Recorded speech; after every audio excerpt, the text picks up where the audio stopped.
साखळी उपोषण करणार असं देखील त्यांनी घोषणा केलेली आहे.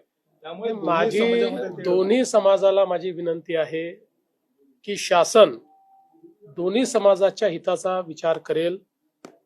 कुठल्याही समाजाला दुसऱ्या समाजासमोर आणण्याचा शासनाचा हेतू नाही.